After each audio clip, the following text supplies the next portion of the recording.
What's up, LeisureMartians? This is Rohit, Raina. Welcome to my channel, and this is the full review of Brahmastra. So I watched Brahmastra last night, and I have very strong views, especially on the reviews of Brahmastra. Like I said earlier, the kind of reviews that Brahmastra is getting, despite the fact that it has got bad dialogues, the acting at places at cringy, not all of it, at places, the editing might get choppy sometimes, but there is much more to this film. The fact that that is the only thing that we are focusing on, and we say it just in the passing, okay, yeah, the effects were good, goes on to prove to me, to us, that we are living in the most cynical age. Like this generation is the most cynical of all generations in humankind. I mean, it's unbelievable. I watched the film and I was thinking to myself, how can people not be overwhelmed by the spectacle that they are watching? That's what I wrote in my review. The ambition, the imagination, and the hard work it must have required to put together this film and execute it so flawlessly. Acting is mostly good enough. I honestly hated the dialogues as much as the next guy, but it did not throw me off. It was a distraction. The bad dialogues were a distraction. That is it.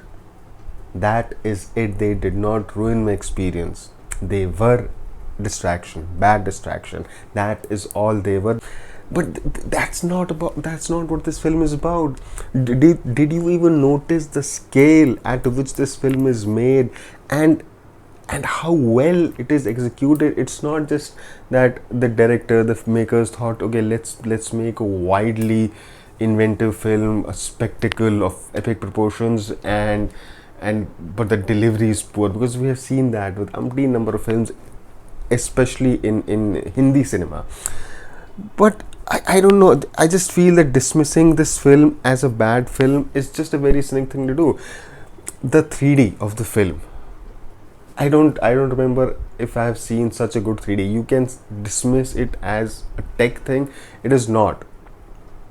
You need to have a vision to have such a good 3D. You need to have a vision to shape those scenes in a way, to make sure the visuals in the film are in sync with what 3D technology requires, and just keep it glued to the story, glued to the characterizations of people, not make it mechanical. Now people have a problem that everything in the end was tied to this love story. Ki haan, love makes everything possible, and it conquered Brahmastra and whatnot.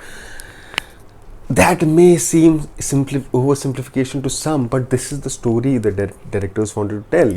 I know we Indians are sick of love stories, but that does not. I do not like love stories. I don't hate them, but picking romantic films when I'm wondering which film to watch is never on my agenda.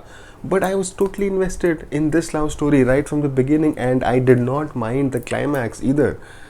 Like how this person was able to diminish the effects of Brahmastra, and there was a reason given, because his love was too strong, and he was able to win over that thing. I'm sorry, spoilers, but yeah, what is wrong with that?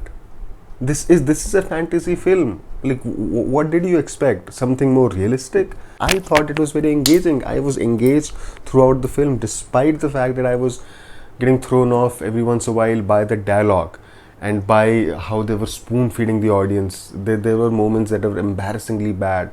But there is so much else going on. How can you just focus on the negatives? How can you not focus on these many positives? I mean, what is the obsession of just sticking with how bad the dialogue is, how poorly written Alia Bhatt's role is, and wherever Ranbir Singh has faltered in his acting, we're just focusing on that aspects.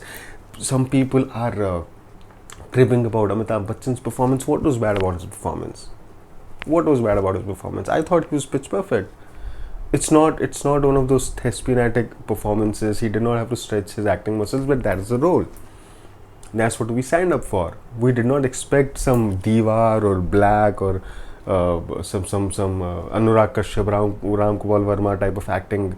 Here, this is a fantasy action film, and for all those who are offended by all the Hinduism angle to it, Brahmastra never pretended, the filmmakers never pretended that this film will teach us about Hinduism, teach us things about Hinduism. It's a fantasy. It's a fantasy action film.